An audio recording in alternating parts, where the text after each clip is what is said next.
Jesus Cristo. Amém, vamos orar? Querido Deus e Pai, louvamos o Teu nome, Senhor, te agradecemos. Oh Deus querido, Deus bendito, Deus santo, santo é Teu nome, Senhor. Obrigado, meu Pai. Deus, mais um dia, Senhor, mais um dia de graça e de paz que o Senhor nos dá, nos concede, por pura bondade, Senhor. Um dia que nós podemos nos achegar à Tua presença, não apenas como indivíduos, não apenas no nosso quarto, não apenas na nossa intimidade, mas também agora corporativamente, como igreja, como Tua expressão nessa terra, Senhor, como parte do Teu corpo nessa terra, nessa cidade. Muito obrigado, Senhor. Obrigado por esse momento que teremos da escola bíblica, Senhor. Obrigado pela Tua palavra santa, nos tem dado o pão a cada dia, Senhor. Obrigado, Senhor, por todo o suprimento, por toda a vida que o Senhor tem nos dado, nos derramado. Ô Senhor, não há palavras que expressem tanta gratidão no nosso coração. Obrigado, Senhor, pela vida de cada irmão, de cada irmã. Obrigado pelos nossos filhos, Senhor. Louvamos o Teu nome, Senhor, por cada um dos nossos familiares. Senhor, muito obrigado, Pai. Obrigado, Pai, pelo alimento de cada dia. Obrigado, Senhor, pela saúde. Até aqui nos trouxe o Senhor e somos muito gratos. Pai Santo, nessa hora nós queremos, além de Te agradecer, queremos Te pedir também, Senhor, que o Senhor seja conosco, que o Senhor nos conduza, nos guie, que o Teu Espírito Santo nos ilumine, que o Senhor fale conosco, Senhor, que o Senhor traga no nosso coração, Pai, a revelação da Tua palavra, na nossa mente, no nosso entendimento, que o Senhor nutra o nosso espírito, Senhor, com a Tua palavra. Ajuda-nos, Senhor, socorre-nos nessa hora. Somos tão dependentes de Ti, Senhor. Precisamos muito de Ti, Senhor. Confessamos que sem Ti nada podemos fazer. Ajuda-nos, Pai. Conduz essa escola bíblica agora e também conduz o culto que vai se seguir, Senhor. Que tudo seja feito para a honra e glória do Teu santo nome. Que o Senhor seja glorificado nesta manhã. Senhor, prepara que mais irmãos possam estar conosco. Toca no coração dos nossos amados para vir ao culto, para participar da ceia do Senhor. Ajuda-nos, Senhor. Nos livra desse mal que assola aí fora, Pai. Guarda o Teu povo, Senhor. Tem misericórdia. Eu Te peço em nome de Jesus, Pai. Amém, Senhor. Glória a Deus. Os irmãos podem se sentar?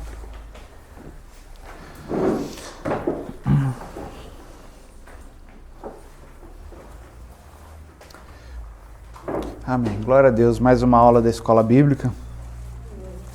Estamos então chegando no capítulo 12. Amém. Glória a Deus. Amados, eu entendo que até o capítulo 11, né, o apóstolo Paulo ainda está, de uma certa maneira, falando sobre a doutrina da justificação pela fé.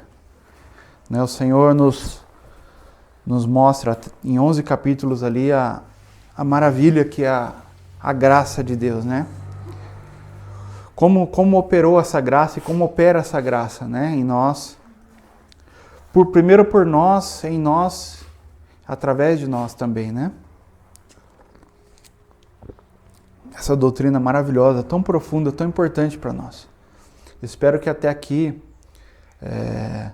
os irmãos, todos nós, né, eu também, espero que todos nós tenhamos absorvido essa palavra, tenha meditado nessas semanas que se passaram nessa palavra até agora, né? São realmente palavras de fundamento, de base para a nossa fé, né? Agora, o apóstolo Paulo, no capítulo 12, então, vai trazer a aplicação de tudo que foi dito, né? Tudo isso que foi dito é maravilhoso, tudo muito profundo, algo tremendo demais, né? Ele vai completar o assunto, ele vai, né, coroar o assunto, vamos dizer assim, com aquele cântico espiritual, com aquele louvor espiritual ali no capítulo 11, a partir do verso 33 ali, né? Realmente colocando aquela cereja no bolo, né? De toda essa doutrina, de toda a maravilha que Deus falou até agora. Mas agora nós vamos ver na prática, nas nossas vidas, como isso se dá, né? Como que essa graça que ela foi objetiva nas nossas vidas, como agora ela vai se tornar subjetiva, ou seja, aplicação prática nas nossas experiências, essa graça bendita. Amém? É isso que nós vamos começar a ver agora a partir do verso 12, as aplicações práticas, né? Vamos começar então a leitura do verso 1 do capítulo 12. Rogo-vos, pois, irmãos, pela compaixão de Deus, que apresenteis o vosso corpo em sacrifício vivo, santo e agradável a Deus, que é o vosso culto racional. Você lembra que nós estivemos meditando há 2 semanas atrás, né?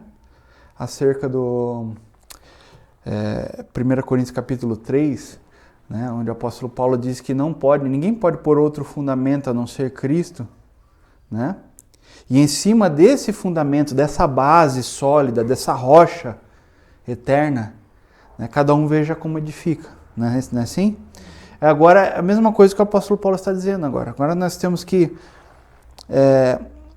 a base já foi colocada, né? Nos 11 primeiros capítulos, a base foi colocada, tá vendo? Que é Cristo. Cristo,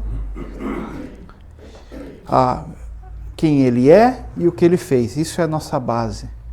E sobre essa base, então, agora nós somos chamados à responsabilidade, né? De edificar. Né? Mas é interessante como ele fala, pela compaixão de Deus. Irmãos, isso ele vai enfatizar em todo esse capítulo, vocês vão ver como é lindo isso. Né? Como o apóstolo nos chamando à responsabilidade, movido pelo Espírito Santo, nos chamando à responsabilidade, mas ao mesmo tempo que nos chama à responsabilidade, nos lembra que tudo é pela compaixão de Deus. Ou seja, pela graça, ele vai usar muito essa expressão, pela graça. Né? Vocês vão ver isso. Né? Ou seja, toda essa graça imputada, agora ela vai ser infundida. Compreende? Graça imputada porque nós não fizemos nada para merecer. Isso não foi a gente que fez, é a obra dele. Ele fez por nós. Agora, aquele que fez por nós vai fazer em nós. Compreende?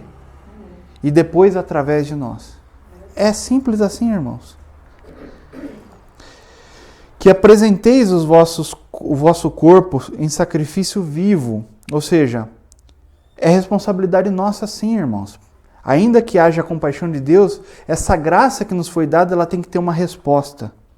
Deus espera uma resposta.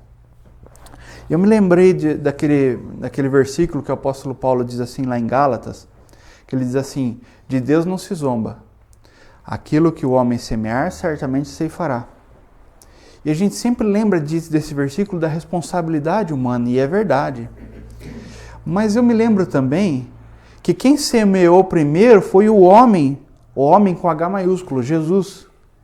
E aquela semeadura, aquela plantação que ele fez, isso nós vemos até na parábola do semeador, né? Aquela semeadura que foi nas nossas vidas, que é a palavra de Deus, ela não volta vazia. Ela tem que produzir algo. E ela vai produzir algo em nós, né? Então essa é o momento onde a graça começa a operar em nós de uma maneira positiva, não só na maneira negativa, ou seja, não só naquele aspecto negativo de ter nos livrado da culpa, do pecado, nos livrado da maldição, né? Mas também agora é necessário produzir frutos. Compreende a ideia? Produzir frutos. Por isso que ele fala, apresentei o vosso corpo em sacrifício vivo, santo e agradável. Ou seja, é o aspecto positivo agora, né? E essa questão do sacrifício também, irmãos, não tem como a gente não se lembrar de Êxodo, de Levítico, de Números, né? Ali onde Deus instituiu ali para Moisés, Deus mostrou para Moisés um tabernáculo, e ele deveria fazer de acordo com o que ele tinha recebido lá no monte, né? Toda aquela instrução de todos os detalhes do tabernáculo. Irmãos, a Epístola aos Romanos é um tabernáculo, né? É um tabernáculo. Se você vir estudando a Epístola aos Romanos, eu não quis fazer isso porque senão o estudo ficaria muito complexo e muito longo demais, né? Mas tem um estudo do irmão Gino, até compartilhei no meu canal, onde ele mostra essa relação de Romanos e o tabernáculo. É maravilhoso, é maravilhoso. E aqui nessa parte do tabernáculo que nós estamos vendo aqui, quando ele fala sacrifício vivo, ele está remetendo a nossa mente lá para o sacrifício lá no tabernáculo, onde existiu o sacrifício, o holocausto, né, o sacrifício pelo pecado, né, onde é sacrificado o cordeiro ali, e depois desse sacrifício pelo pecado vinha um outro sacrifício que deitava por cima desse sacrifício, e depois de tudo isso aí vinha o óleo, derramava o óleo, né? O que isso nos remete então? O que isso nos ensina? Que ninguém pode pôr outro fundamento, de novo, né? Ninguém pode pôr outro fundamento. O fundamento é a vida e obra do Filho de Deus, o que ele fez por nós. Isso ninguém poderia fazer. Mas depois disso, o Senhor requer um outro sacrifício que vem por cima, sobre essa base, tá vendo? Que é aquilo que ele produz em nós, o Senhor semeou na nossa vida. Agora ele quer colher. Compreende? Ele quer ver frutos na nossa vida. O Senhor vem de tempos em tempos ver como é que está a sua vinha. Né? Ver se está produzindo, não é assim que diz a parábola? Então, é responsabilidade nossa não impedirmos a ação do Espírito Santo nas nossas vidas. Compreende? Por isso que ele fala sacrifício vivo, porque é baseado na vida do Filho de Deus. Ele já nos deu todo o equipamento. Mas nós temos que lembrar que o sacrifício também é santo, é separado para Deus, não é de qualquer forma. É um processo de santificação. E dessa maneira, ele sendo vivo e santo, ele se torna agradável a Deus, ou seja, aceitável a Deus. E me lembra também naqueles sacrifícios lá do Antigo Testamento, lá do tabernáculo, que tinha o incensário, né? E ali aquela fórmula, né, que é descrita ali, de misturar azeite com aromas, especiarias, né? E aquilo diz bem claramente ali.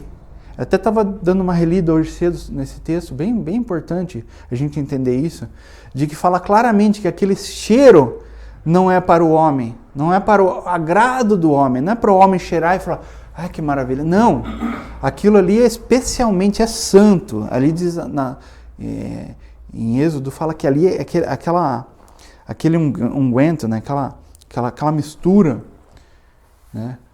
Maravilhosa, que tem aquele perfume, aquilo é para as narinas de Deus, né? Ou seja, Deus quer sentir um perfume, ou seja, agradável, aceitável a Deus. Isso não pode ser misturado, não pode ser para o homem e para Deus, não, é agradável para Deus. E daí ele fala o que é agradável a Deus, né? O que é tudo isso? Né? Que é o vosso culto racional. Ou seja, o culto da nossa mente, a nossa mente transformada. A nossa mente transformada é que vai agradar a Deus. Não adianta você querer agradar a Deus simplesmente com sombras do passado, trazendo animais para o... Irmãos, não é isso. Deus não requer isso. Deus nunca quis isso. Aquilo era uma sombra para o povo, né? Deus instituiu aquilo, mas mostrando que viria o Filho dele, né? E mostrando toda a obra do Filho dele, tanto por nós como em nós, né? Mas o que Deus esperava, na verdade, e espera, é que o homem responda a essa graça. Compreende? Que o homem aceite essa graça, receba essa graça no seu coração e responda a essa graça. Essa vida que foi nos dada tem que produzir vida. Vida produz vida. Amém? O 2. E não vos conformeis com este mundo, mas transformai-vos pela renovação do vosso entendimento. Está vendo? Ó? Da vossa mente. Em outras palavras, a vossa alma, vossa psique.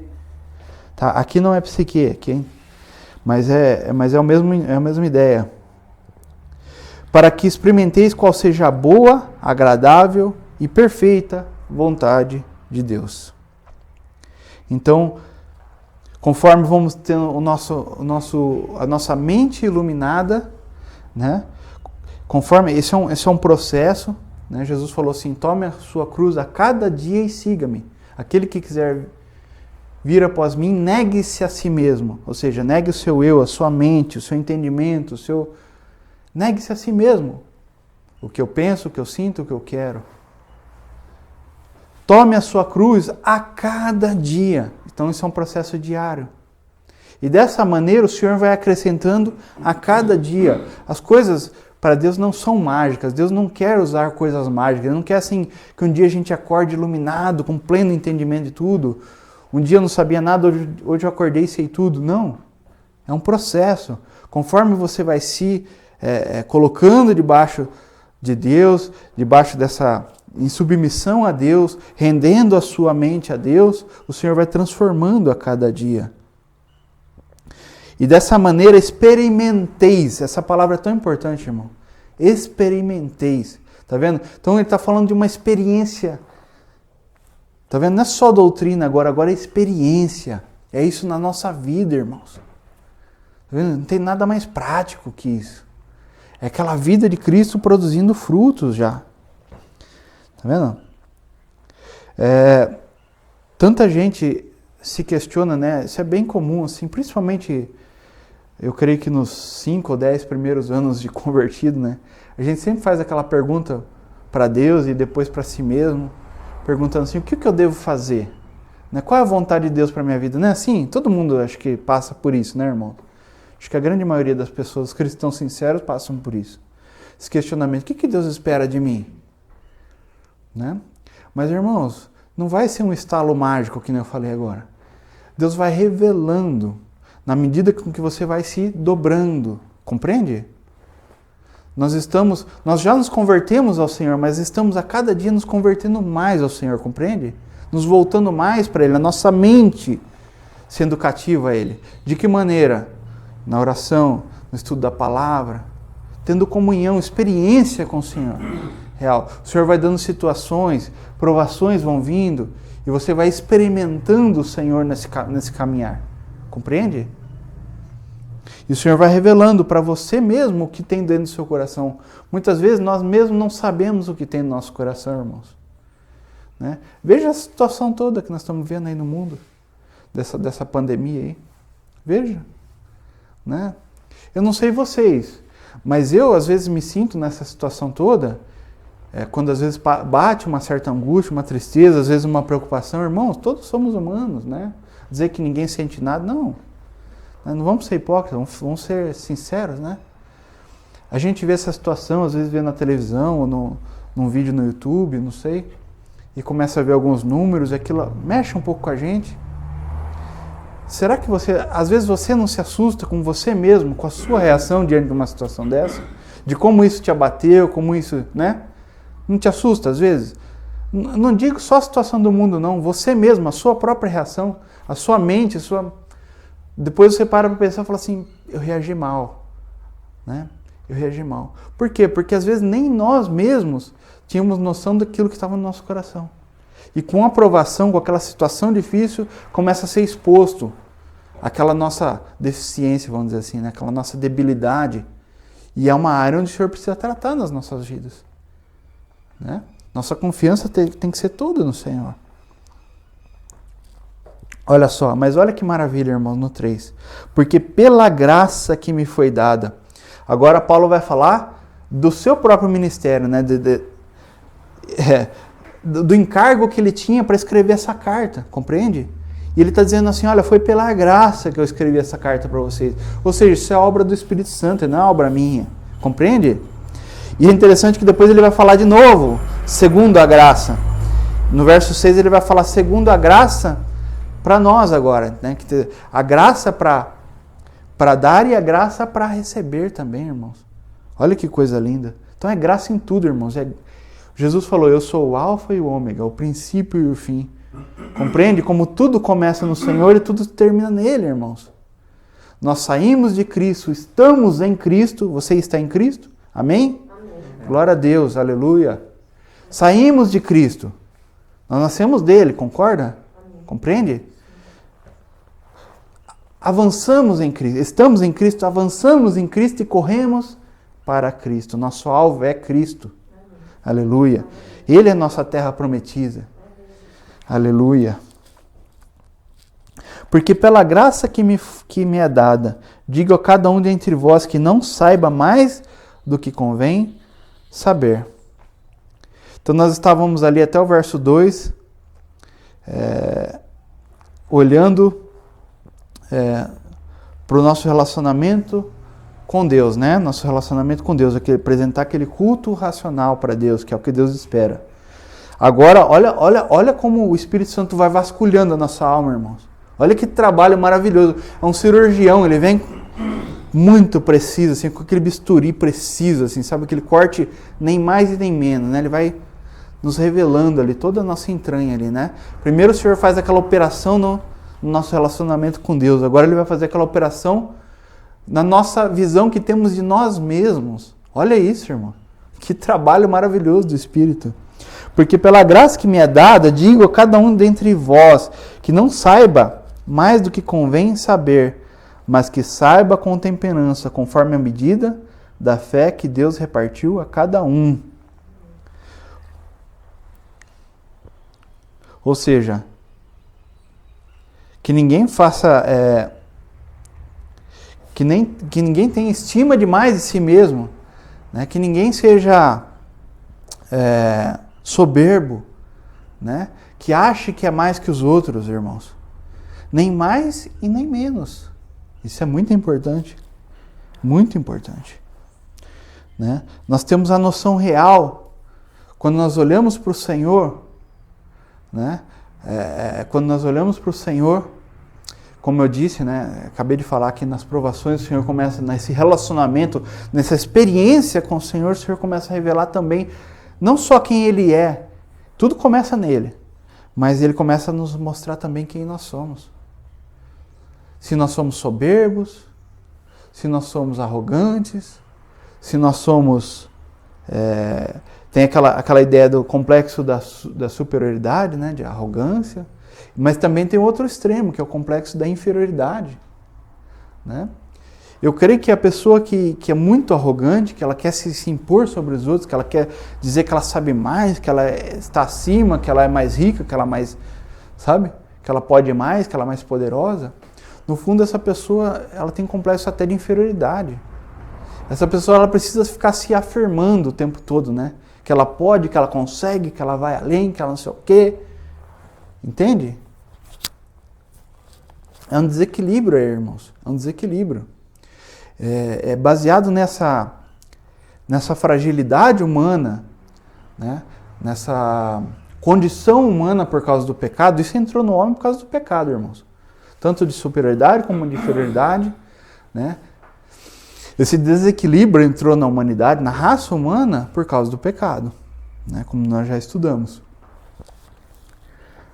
Agora,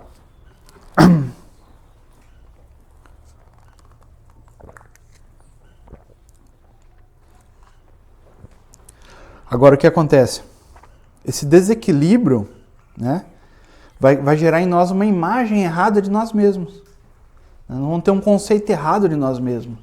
Compreende? Por isso que ele fala, não convém, digo a cada um dentre vós que não saiba mais do que convém saber, mas que saiba com temperança. Baseado nisso, nesse desequilíbrio, irmãos, que vem toda aquela ideia de autoajuda. Isso eu estou dizendo, essa é uma crítica que eu estou fazendo, na verdade. essa filosofia de autoajuda dentro da igreja, tá bom? Dentro da igreja. Talvez alguns falem assim, mas você não é psicólogo, você não é psiquiatra, você quer falar... Não, eu não vou entrar nesse mérito se é bom, se é ruim, lá fora da igreja. Mas dentro da igreja, irmãos, eu penso que isso é nocivo. Né? Eu consigo enxergar isso na palavra, que isso é nocivo. Por quê? Porque é como se fosse uma necessidade, né, de pessoas ter que ficar levantando as outras, sabe? O tempo todo. Levantando a autoestima da pessoa. Para que a pessoa não desanime demais. Mas agora eu penso, se eu preciso ficar fazendo isso na sua vida, ou vocês precisam ficar fazendo isso na minha, será que nós estamos olhando para nós mesmo ou para Jesus? Ou para a palavra de Deus? Será que a palavra de Deus, o próprio Cristo, o Espírito Santo não é suficiente para isso, irmãos? Será que a exposição do Evangelho não é suficiente para isso? Será que olharmos para o que o Cristo fez e o que Cristo faz na nossa vida já não é suficiente para isso? Compreende? Será que Cristo nos basta? Será que a graça de Deus nos basta? Compreende? Ou precisamos ficar usando mecanismos de autoajuda, mecanismo de... Sabe, eu preciso ficar inflando o ego do meu irmão para que ele não morra, para que ele não...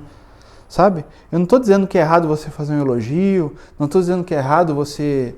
Não, irmãos, a palavra nos ensina a nos incentivarmos uns aos outros, a nos apoiarmos, né? A darmos apoio, suporte uns aos outros. Até mesmo emocional, claro. Nós temos que nos ajudar. Mas nós não dependemos disso, compreende? A nossa base é Cristo, irmãos, e a sua palavra. Tem que ser essa a nossa base. Isso tem que nos bastar, irmãos. Compreende? Talvez até, né, uma reflexão agora, talvez até um ensino que eu trago aqui para alguns irmãos, e alguns talvez achem complicado algumas coisas que eu falo, né, até da carta de Romanos aqui, né? Talvez alguns pensem isso, mas amados, o que nós temos exposto é a palavra de Deus. A palavra de Deus, e ela por si só tem que produzir fruto, compreende? A gente poderia trazer, às vezes, uma palavra mais doce, uma palavra mais aceitável, mais digerível, né, vamos dizer, digestível, não sei se fala, digestível, né? Mas nós temos que crer que essa palavra é que produz fruto, e não o que eu penso, o que eu acho, né? Não é assim?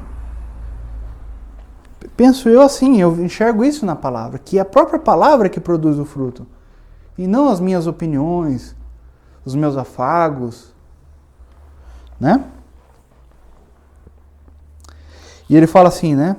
Conforme a medida de fé que Deus repartiu a cada um. Olha só que interessante. Agora ele vai tratar na nossa vida corporativa, irmãos. Então o Senhor vem nos mostrando nosso relacionamento com Ele, a nossa imagem que temos de si mesmo, e agora o nosso relacionamento com os irmãos, no corpo. Olha só. 4. Porque assim como um corpo, em um corpo, né? Temos muitos membros, e nem todos os membros têm a mesma operação. Assim nós, que somos muitos, somos um só corpo em Cristo, mas individualmente somos membros uns dos outros. Irmãos, nós temos... O texto é bem claro, né? Nós temos vários membros, nós temos mão, perna, pé, nós temos órgãos, né? Coração, fígado, rim, cérebro, temos veias, temos artérias, enfim. Nosso corpo é algo bem complexo, né? E ele está usando a ideia do corpo humano como uma ilustração, mas eu diria algo além, irmãos. Ele não está usando apenas uma ilustração em si, né? Não só a questão do corpo humano, mas nós vamos ver que ele está usando aquilo que ele já usou em outras epístolas. Por exemplo, na carta aos Coríntios, no capítulo 12, o apóstolo Paulo fala disso também, né? Não, a carta aos Coríntios fala muito disso, né? De um modo geral, né? E tem várias outras passagens no Novo Testamento, nós vemos claramente isso, né? Esse entendimento do homem corporativo, Olha o que eu estou dizendo, irmãos. É muito importante o que eu estou dizendo. O homem corporativo. O Cristo corporativo. Você consegue compreender isso? A ideia é quando nós olhamos para Cristo, nós vemos o Senhor, que é Deus, que ao mesmo tempo Ele é homem, plenamente Deus, homem perfeito, varão perfeito de Deus, o filho varão de Deus, né? Filho maduro, mas ao mesmo tempo o Senhor, através do seu Espírito, nos ensina a olhar para Cristo como cabeça de um corpo, mas o corpo somos nós. Ou seja, o que toca o chão, o que toca essa terra, o homem ele é composto de espírito, alma e corpo. O que toca na terra, o que tem relação, se eu for lá e der a mão para o Robert aqui, o que toca nele não é minha alma e nem meu espírito, é meu corpo. Compreende? Se eu coloco a mão no ombro dele, o que está colocando a mão no ombro dele é minha mão, que é meu corpo. Você compreende a ideia? Então, a relação que o Senhor tem com este mundo é através do seu corpo, que é a sua igreja, que somos todos nós. E cada membro tem a sua importância e também tem a sua responsabilidade, porque se cada membro que nós temos, seja ele maior ou menor, cada membro do nosso corpo, se um deles falhar, nós vamos ter problemas. Concorda? E isso é muito bonito no ensino de Paulo, irmãos. Ele não está escrevendo aqui. Vocês viram em algum momento nessa epístola eles falando aos presbíteros, aos diáconos, aos bispos, que seja. Não sei, vocês viram essa expressão? Não me lembro de ter visto. Não. Essa carta é para a igreja toda, irmãos. Isso significa que todos os irmãos, todos, sem excluir nenhum, todos têm a sua responsabilidade. Todos têm a sua importância e a sua responsabilidade também. Compreende? Claro, irmãos, que uns têm mais responsabilidade e outros têm menos. O Senhor falou, a quem muito é dado, muito será cobrado. Então existe um peso. O Senhor escolhe algumas pessoas para dar mais carga, outros para dar menos carga. Mas sempre tem a carga do Senhor. Sempre tem, sendo mais ou menos. Isso é uma obra do Espírito, não é uma obra nossa. Porque assim como um corpo temos muitos membros e nem todos os membros têm a mesma operação, assim nós somos muitos. Somos um só corpo em Cristo, mas individualmente somos membros uns dos outros. De modo que tendo diferentes dons, palavra dons, irmãos. Não sei se você tem aí, se você tem o hábito aí, né, de, olha só, minha Bíblia toda, eu vou grifando aqui, eu vou lendo o texto e eu vou grifando aqui as palavras, né? Mas essa palavra é muito importante, irmãos. Ele vai falar assim, ele está nos chamando à responsabilidade, mas de novo, olha o equilíbrio santo, né? O Senhor aperta de um lado, mas folga do outro. Olha o equilíbrio, tá vendo? Aquela balança eterna maravilhosa do Senhor. Nos chama para a responsabilidade, mas quando parece que está apertado para nós, tem uma responsabilidade, o Senhor já, não, meu filho, mas isso é dom. E dom é o quê? Presente. Em outras palavras, é graça. Compreende? Aquilo que nós vamos apresentar, o Senhor veio dele mesmo, irmãos. De modo que tendo diferentes dons, segundo a graça, tá vendo? Que nos é dada. Você comprou? Não, é dada, tá vendo? Se é profecia, seja ela segundo a medida da fé. Se é ministério, seja ela em ministrar. Se é ensinar, haja dedicação ao ensino. Ou o que exorta, use esse dom em exortar. E o que reparte, faça com liberalidade. E o que preside, com cuidado, que exercite misericórdia com alegria. Tá vendo, irmãos? Então, tá aí os dons, né? Aquela vida que o Senhor semeou, ele como o bom semeador, agora ele espera colher frutos. Então ele semeou vida, ele quer colher frutos. Então, o dom, vocês podem ver, é graça. Você vê isso também nas parábolas, por exemplo, dos talentos, a parábola das minas. Né? Ele fala assim, Senhor, tá aqui as tuas minas. Tá vendo? Ou seja, não veio do homem, o Senhor que deu primeiro. Senhor, toma aqui o que é teu, tá vendo? Então, o Senhor quem que é o dono da vinha? Quem que é o dono dos talentos? Quem que é o dono das minas? Compreende a ideia? Sempre vem de Deus. Só que essa graça dada, ela tem que produzir. Aquilo que sai da boca do Senhor tem que produzir fruto. O verso 9. O amor seja não fingido, aborrecei o mal e apegai-vos ao bem.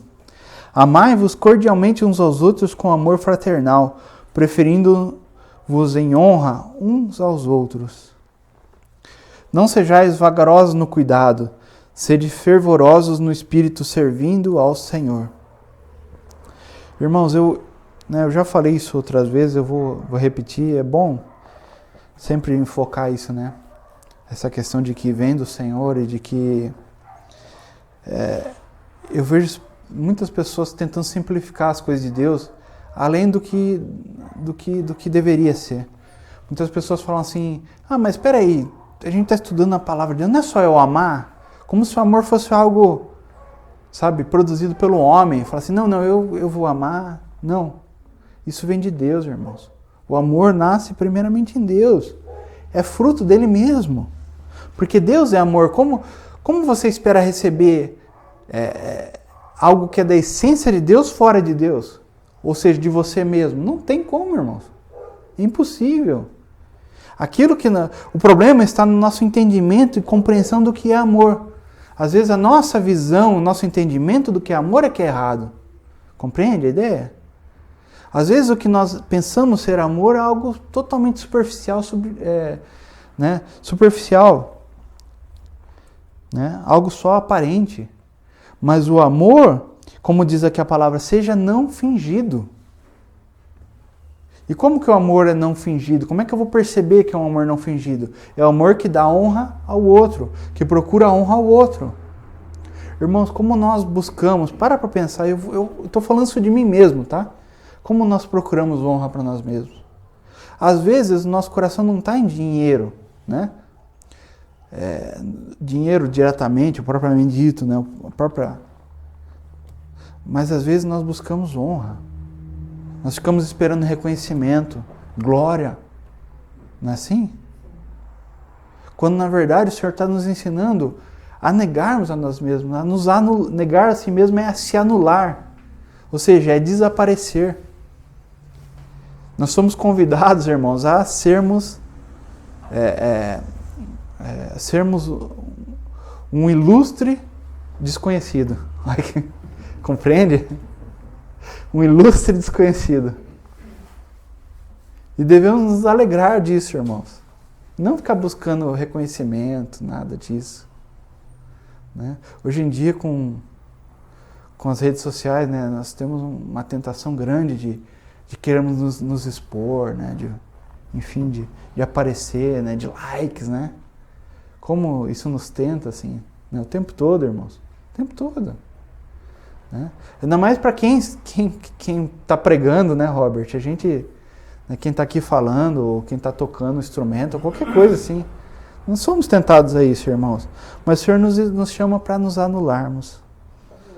Aleluia.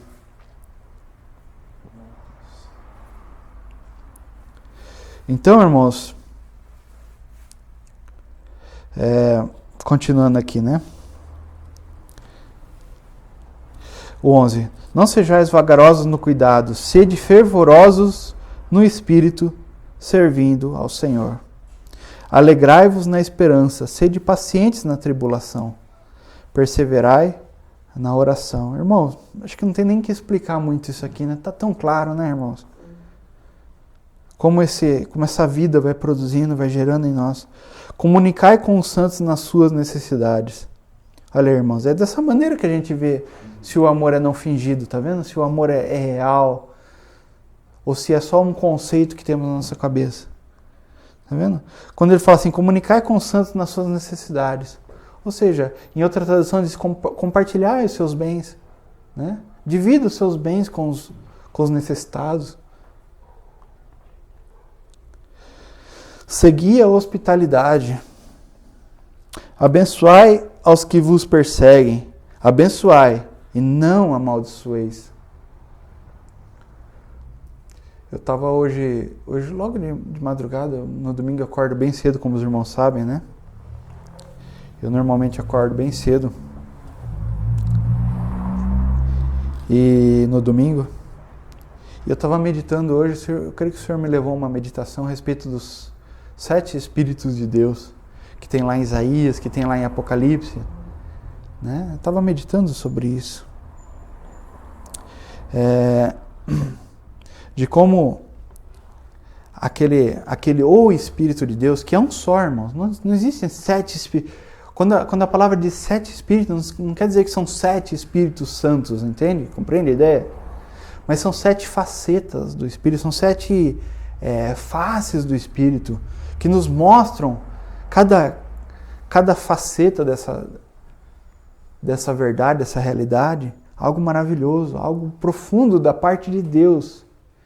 E eu sempre me lembro daquele irmão que explica que Cristo é o prisma de Deus, né?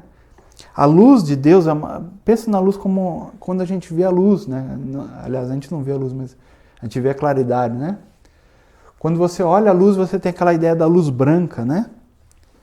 Mas a luz branca, ela entra no prisma e aquele prisma consegue dividir em 7 cores. Aí que nós vemos o arco-íris, né? Quando nós olhamos no céu, é a luz entrando nas partículas de água, e aquela partícula refrata a luz e gera aquelas 7 cores que nós vemos no arco, assim, no céu, bem bonito. Né? E o Espírito de Deus é isso, ele passa por esse prisma.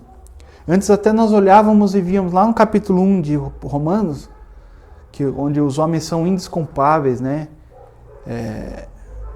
Não tem como se desculpar diante de Deus, porque você olha e você vê a criação de Deus, mas você vê aquela luz branca. Mas para compreender as coisas de Deus, para ter uma visão mais clara das coisas de Deus, de quem Ele é e do que Ele fez, você tem que olhar pelo prisma, onde se divide aquelas luzes, aquelas cores maravilhosas, bem definidas. Olá, irmã, graça e paz. Irmã Karen? Isso, é? Fica à vontade, irmã. Vocês querem sentar aqui? Fica à vontade. Graça e paz, tudo bem, irmão? Deus abençoe.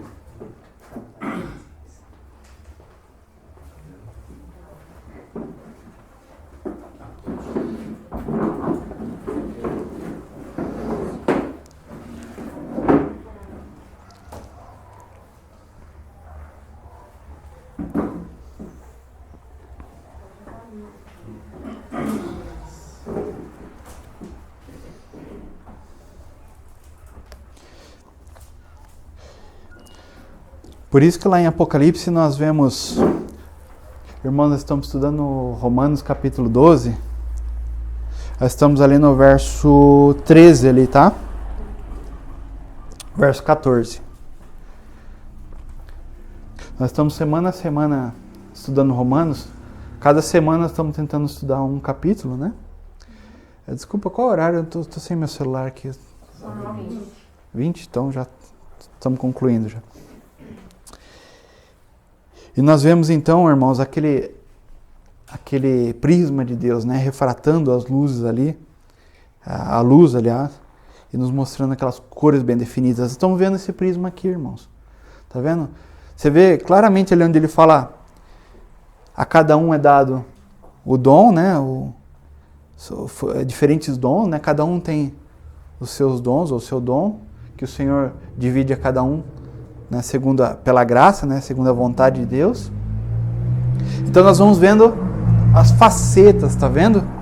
Dessa luz que passou no prisma e vai gerando essas cores bem definidas. Irmãos, e nenhuma cor é mais importante que a outra. Uma precisa da outra, compreende? Todas juntas formam a luz branca, que é do próprio Deus que está gerando isso. Compreende? É o próprio Espírito de Deus gerando essas facetas. Às vezes nós tendemos a achar que a nossa parte é mais importante que a do nosso irmão, ou menos importante, compreende? Mas não, nós temos que compreender que fazemos parte de um todo. Né? E dessa maneira aqui, nós estamos lendo aqui nessa sequência aqui, de toda essa experiência de Deus na igreja, dessa vida nos transformando, né? Nós estamos vendo a comunicação dos bens, nós estamos vendo a alegria na esperança, nós estamos vendo a paciência na tribulação, a perseverança na oração, tá vendo? E claro que para uns, cada um tem uma facilidade, vamos dizer assim, numa parte específica, e aquele que tem, por exemplo, que tem irmãos que são dedicados em oração, então que se dediquem a orar mais pelos outros. Tem irmãos que têm um chamado do Senhor, um toque do Senhor mais profundo, né, na área de auxílio aos pobres, por exemplo. Tem irmãos que estão chamados ao ensino da palavra, por exemplo. Né? Enfim, irmãos, o Senhor vai distribuindo a cada um. E nenhum é mais importante que o outro, irmãos. Todas essas partes, essas facetas são relevantes e importantes na obra de Deus. Vamos continuar o 14 aqui. Abençoai-vos e não vos... Aos que vos perseguem, abençoai e não amaldiçoeis. Alegrai-vos com os que se alegram e chorai com os que choram. Sede unânimes entre vós. Não ambicioneis coisas altas, mas acomodai-vos às humildes, e não sejais sábios em vós mesmos. Ninguém torneis mal por mal. Procurai as coisas honestas perante todos os homens. No verso 18. Olha só. Relação com Deus primeiro, até o verso 2. Depois nós temos na sequência a imagem que eu tenho de si mesmo, que eu vejo de si mesmo. A relação com os irmãos na igreja. E agora agora estou começando a entrar na relação que eu tenho com o mundo aí fora. Compreende? Estão percebendo isso? Olha como é completo. Verso 18. Se for possível, quanto estiver em vós, tende paz com todos os homens. Agora não é só com os irmãos que estão no corpo da igreja, está vendo? Com todos os seres humanos, irmãos. Por isso que ele fala, se for possível, né? Porque muitas vezes a igreja, e a história comprovou isso, a igreja é perseguida, irmãos. Então, quer dizer, não estou dizendo que nós devemos fazer guerra contra essas pessoas, mas, né, como é que você vai estar em paz com alguém que quer te matar, que quer te prender, enfim, você vai fugir pelo menos, né? Mas o que depender de nós, da nossa parte, nós devemos ter paz. Procurar ter paz. O 19, não vos vingueis a vós mesmos, amados, mas dai lugar à ira, porque está escrito, minha vingança, e eu recompensarei, diz o Senhor. Hoje em dia nós estamos vendo aí, né, irmãos, um movimento político muito forte, né, no Brasil, um conservadorismo muito forte. E eu peço mais uma vez para os irmãos, tomem cuidado com isso. Tomem cuidado. Tem coisas que parecem bons aos olhos dos homens, né? Tem caminhos que parecem bons aos olhos dos homens, mas que levam à perdição, irmãos. Levam à perdição. Tá? Tomem cuidado com isso. Com a politização da palavra de Deus. Tomem cuidado. Sabe? Esse conservadorismo exagerado leva as pessoas a quererem fazer justiça com as próprias mãos até. Se sentem no direito de agir a ponto de ser dono, tomar posse da verdade e ir contra pessoas, ataque de pessoas. Eu estou dizendo não só ataque físico, ali de agressão física, em alguns extremos sim, né? Mas ataques verbais, ataques pessoais, sabe? Hoje você vê na internet, por exemplo, uma arena, as pessoas se degladiando o tempo todo, levantam uma bandeira, uma moral e acham que pode sair fazendo uma cruzada. O Senhor nunca nos chamou para fazer cruzada nenhuma, irmãos. Nem na época da Idade Média e nem agora. Nós não fomos chamados para isso. Nós não estamos aqui para isso.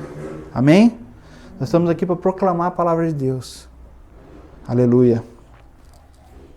Por isso que ele fala, minha vingança eu recompensarei, diz o Senhor. Deixa a vingança com o Senhor. Porquanto, se teu inimigo estiver fome, dá-lhe de comer, se tiver sede, dá-lhe de beber.